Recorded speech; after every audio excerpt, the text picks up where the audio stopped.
Hi, waste തുണികൾ കൊണ്ട് ₹1 പോലും മുടക്കില്ലാതെ ഫ്ലവർ ഷേപ്പിലുള്ള ഒരു ഫ്ലവർ മേറ്റ് ഒന്ന് ഉണ്ടാക്കിയെടുത്താലോ?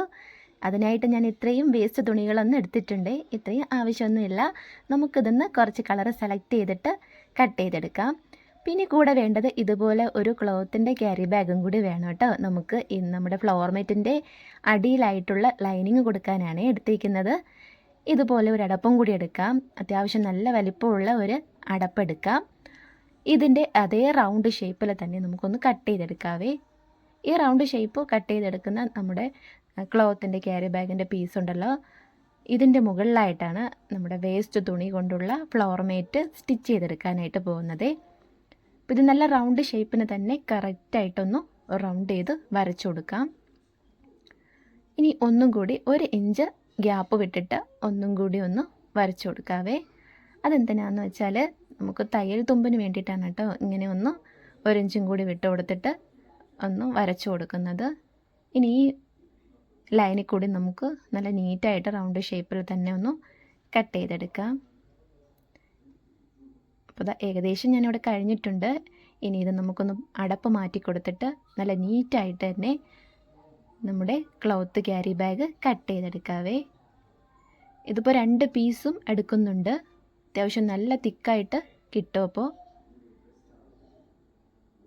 ഞാനത് കട്ട് ചെയ്തെടുത്തോട്ടെ. ഇപ്പോൾ ഇത് റൗണ്ട് ഷേപ്പിൽ നീറ്റായിട്ടൊന്ന് ഞാനൊന്ന് കട്ട് ചെയ്തെടുത്തിട്ടുണ്ടേ. ഇപ്പോൾ ഇത് 2 പീസസ് ഉണ്ട് കേട്ടോ, 2 പീസുണ്ട്. ഈ 2 പീസും നമുക്ക് ജോയിൻ്റ് ചെയ്ത് ഒന്ന് എടുക്കാം. അതൊന്ന് മാറ്റി വയ്ക്കാവേ. ഇനി നമുക്ക് തുണി എടുക്കാം. ഇത് സ്റ്റിച്ച് ചെയ്തതിൻ്റെ ബാക്കി തുണികളൊക്കെ ഉണ്ടാവുമല്ലോ, ആ തുണിയാണ് കേട്ടോ. അതിനെ നമുക്കൊന്ന് ഇതുപോലെ ഒന്ന് ഇത്രയും നീളവും വീതിയൊക്കെ മതി. അതിന് നമുക്ക് ഓരോ പൂവിൻ്റെ ഷേപ്പ് ഉണ്ടല്ലോ, സാധാ ഒരു പൂവിൻ്റെ ഇതളിൻ്റെ ഷേപ്പ്, ആ ഒരു ഷേപ്പ് ഒന്ന് വരച്ചു കൊടുത്തിട്ടുണ്ടേ. ഇനി നമുക്ക് ആ ലൈനിൽ കൂടെ തന്നെ ഒന്ന് കട്ട് ചെയ്തെടുക്കാം. ഈ ഒരു വീതിയുള്ള ഒരു പൂവിൻ്റെ ഇതളാണ് കേട്ടോ ഞാനൊന്ന് കട്ട് ചെയ്തെടുക്കുന്നത്. ഈ ഒരു ഷേപ്പിൽ നമുക്ക് കട്ട് ചെയ്തെടുക്കാം.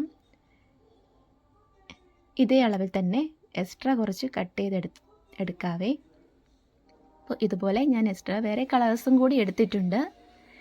ഇനി നമുക്ക് നമ്മുടെ ലൈനിങ് പീസ് ഒന്ന് ജോയിൻ്റ് ചെയ്തെടുക്കാം. അതിൻ്റെ ഈ ഒരു സൈഡുണ്ടല്ലോ, 2 വശവും കൂടി ഒന്ന് ഫോൾഡ് ചെയ്ത് കൊടുക്കാം. അതിനെ ഒന്ന് സ്റ്റിച്ച് ചെയ്തെടുക്കാവേ. അപ്പോൾ ലൈനിങ് റെഡിയാണ്. ഇത് ഫുള്ളായിട്ടൊന്ന് സ്റ്റിച്ച് ചെയ്തെടുത്തിട്ടുണ്ട്. ഇനി നമ്മൾ കട്ട് ചെയ്ത് വെച്ചിരുന്ന പൂവിൻ്റെ ഇതുണ്ടല്ലോ, അതും കൂടി ഒരു 1/2 ഇഞ്ച് ഗ്യാപ്പ് വിട്ടിട്ട് ഒന്ന് സ്റ്റിച്ച് ചെയ്തെടുക്കാം. ഇതിന് ഇവിടം വരെ ഒന്ന് ക്ലോസ് ചെയ്തിട്ട് നമുക്ക് ഇതിൻ്റെ ഓപ്പണിംഗ് ഉള്ള വശത്തോടി ഒന്ന് പുറത്തോട്ടെടുക്കാവേ. ഇവിടെ ഒന്ന് ഓപ്പണാണ്. ഇതിനകത്തോടി നമുക്ക് കൈ കയറ്റി വിരലൊന്ന് കയറ്റിയിട്ട് അതിനെ ഓപ്പൺ ചെയ്തെടുക്കാം. ഇത് നല്ല വശമാണ്. ഇതുപോലെയാണ് നമ്മുടെ പൂവിൻ്റെ ഇതളുകൾ എല്ലാം ഒന്ന് തയ്ച്ചെടുക്കേണ്ടത്. അപ്പോൾ ഗ്രീൻ കളറിൽ ഞാൻ ഇത്രയും പീസസ് ഇതുപോലെ ഒന്ന് സ്റ്റിച്ച് ചെയ്തെടുത്തിട്ടുണ്ട്. ഇനി നമുക്ക് ലൈനിങ് പീസ് ഒന്ന് വെച്ച് കൊടുക്കാം. നമ്മുടെ പൂവിൻ്റെ ഒരു ഇതളിൻ്റെ ഈ വശം ഉണ്ടല്ലോ, ഇത്ര മാത്രം ഇങ്ങനെ പുറത്തോട്ട് നിൽക്കുന്ന രീതിയിലൊന്ന് വെച്ച് കൊടുത്തിട്ട് ഇതിൻ്റെ തുമ്പുണ്ടല്ലോ, താഴത്തെ തുമ്പ് ഇതുപോലൊന്ന് ചുരുട്ടി പിടിക്കാവേ. അപ്പോൾ നമ്മുടെ പൂവിൻ്റെ ഇതളിൻ്റെ ആ ഒരു ഷേപ്പ് ഇങ്ങനെയാണ് വരുന്നത്. ഇനി ഇതിനെ ഒന്ന് കൂട്ടിപ്പിടിച്ചൊന്ന് സ്റ്റിച്ച് ചെയ്ത് കൊടുക്കാം. അപ്പോൾ ഇവിടെ ഒന്ന് മാത്രമേ ആയിട്ടുള്ളൂ. ഇതുപോലെ ലൈനിങ് പീസ് റൗണ്ട് ഷേപ്പിൽ ഫുള്ള് കവർ ചെയ്യുന്ന രീതിയിൽ ഈ ഗ്രീൻ കളറിൽ ഞാനിതുപോലെ ഒന്ന് സ്റ്റിച്ച് ചെയ്ത് കൊടുക്കുന്നുണ്ട്. ഇപ്പോൾ ഇതിങ്ങനെ കൂട്ടിപ്പിടിക്കാതെ തന്നെ ചെയ്താലും നല്ലതായിരിക്കും കേട്ടോ, കാണാൻ നല്ല ഭംഗിയായിരിക്കും. ഇപ്പോൾ അത് ഇത്രയും ആയിട്ടുള്ളൂ. ഇനി ബാക്കിയും കൂടി ഒന്ന് വെച്ച് കൊടുക്കാവേ. ഇത് വളരെ എളുപ്പം ചെയ്തെടുക്കാൻ പറ്റും കേട്ടോ, ഒരു പാടും തന്നെയില്ല. എളുപ്പം ഈസി ആയിട്ട് സ്റ്റിച്ച് ചെയ്തെടുക്കാൻ പറ്റും. ഇനി ഇവിടെ ഇതുപോലെ ഇങ്ങനെ ഗ്യാപ്പ് വരാതിരിക്കാനായിട്ട് ഈ 2 പീസും കൂടി ഒന്ന് ജോയിൻ്റ് ചെയ്ത് കൊടുക്കാം. ഇതുപോലെ ഒന്ന് പിടിച്ചു കൊടുത്തിട്ട് അവിടെ ഒന്ന് ചെറുതായിട്ടൊന്ന് സ്റ്റിച്ച് ചെയ്ത് കൊടുത്താൽ മതി. അപ്പോൾ ഇത് 2 വശം ഒന്ന് പിടിച്ചു കൊടുത്തിട്ടുണ്ടേ. അവിടെ വെച്ചിട്ട് ഇത്രയും മതി. അതുപോലെ ഞാൻ ഫുള്ളും കവർ ചെയ്ത് എല്ലാ പീസസും ഒന്ന് ജോയിൻ്റ് ചെയ്ത് കൊടുത്തിട്ടുണ്ട്. സൈഡ് വിട്ടുപോകാതിരിക്കാനായിട്ട് അവിടെയും കൂടി ഒന്ന് സ്റ്റിച്ചിങ് കൂടി ചെയ്തെടുത്തിട്ടുണ്ട്. ഇനി ഇതുപോലെ തന്നെ നമുക്ക് യെല്ലോ കളറിലും കൂടി ഒന്ന് ചെയ്തെടുക്കാം. അപ്പോൾ നമ്മുടെ ഗ്രീൻ കളറിൻ്റെ പൂവിൻ്റെ ഇതളിന് നല്ല മാച്ചിങ്ങിനായിട്ട് യെല്ലോ കളറിലുള്ള കട്ട് പീസ് തുണി എടുത്തിട്ട് ആദ്യം ചെയ്തിരുന്ന അതേ മെത്തേഡിൽ തന്നെ ഒന്ന് പൂവിൻ്റെ ഇതളുകളൊന്ന് ചെയ്തെടുത്തിട്ടുണ്ട്. അതേ വലുപ്പത്തിൽ തന്നെയാണ് ചെയ്തെടുത്തേക്കുന്നത്. ഉള്ളിലോട്ട് വരുംതോറും നമുക്ക് ഇതളിൻ്റെ ആ ഒരു വലിപ്പം ഒന്ന് കുറച്ചെടുക്കാവേ. ഇപ്പോൾ യെല്ലോ കളറിലുള്ള നമ്മുടെ ഇതളുകളും ഇതുപോലൊന്ന് റൗണ്ട് ഷേപ്പിന് നല്ല നീറ്റായിട്ട് സ്റ്റിച്ച് ചെയ്തെടുത്തിട്ടുണ്ട്. ഇനി പിങ്ക് കളറിലാണ് കേട്ടോ എടുക്കാൻ പോകുന്നത്. ഇത് ഷിഫോൺ മെറ്റീരിയലാണ്. നമുക്ക് കയ്യിൽ അവൈലബിൾ ആയിട്ടുള്ള ഏത് മെറ്റീരിയൽ ആയാലും എടുക്കാം, ഒരു കുഴപ്പമില്ല. അപ്പോൾ ഇനി ഈ പിങ്ക് കളറിലുള്ള നമ്മുടെ പൂവിൻ്റെ ഇതളുകളും കൂടി ഒന്ന് സെറ്റ് ചെയ്തെടുക്കാവേ. അപ്പോൾ ഇതുകൂടെ ഒന്ന് സ്റ്റിച്ച് ചെയ്തെടുത്തിട്ട് വരാം. അപ്പോൾ ഇതും കൂടി ഒന്ന് സ്റ്റിച്ച് ചെയ്തെടുത്തിട്ടുണ്ട്. അപ്പോൾ എന്ത് മാച്ചിങ് ആയിട്ടുണ്ടെന്ന് നോക്കിയേ. ഒരു ഗ്രീനും യെല്ലോ കളറും പിങ്ക് കളറും കൂടെ കൂടിയിട്ട് നല്ല ഭംഗിയായിട്ടല്ലേ കാണാൻ. ഇനി അടുത്തത് എടുത്തിരിക്കുന്നത് ബ്രൗൺ കളറാണ്. നല്ല ഡാർക്ക് ബ്രൗൺ കളറിലുള്ള കുറച്ച് കോട്ടൻ്റെ പീസസും കൂടെ ഉണ്ടായി കേട്ടോ. അതും സെയിം നമ്മൾ കുറച്ചും കൂടി വലിപ്പം കുറച്ചിട്ടുണ്ട്. അതും അതുപോലെ തന്നെ ഒന്ന് സ്റ്റിച്ച് ചെയ്തെടുത്തിട്ടുണ്ട്. ഇനി വീണ്ടും ഗ്രീൻ കളറ് ആദ്യം ചെയ്തിരുന്ന ആ പീസസ് വളരെ കുഞ്ഞാക്കി കട്ട് ചെയ്തിട്ട് അതിന് പൂവിൻ്റെ ഇതളുടെ ഷേപ്പിലൊന്ന് കട്ട് ചെയ്തെടുത്ത് സ്റ്റിച്ച് ചെയ്തെടുത്തിട്ട് നമ്മൾ അറ്റാച്ച് ചെയ്ത് കൊടുത്തിട്ടുണ്ട്. ഇനി ഇതിന് ഫൈനലി നമുക്ക് ഒരു പൂവ് വെച്ച് കൊടുക്കാൻ പോവുകയാണ്.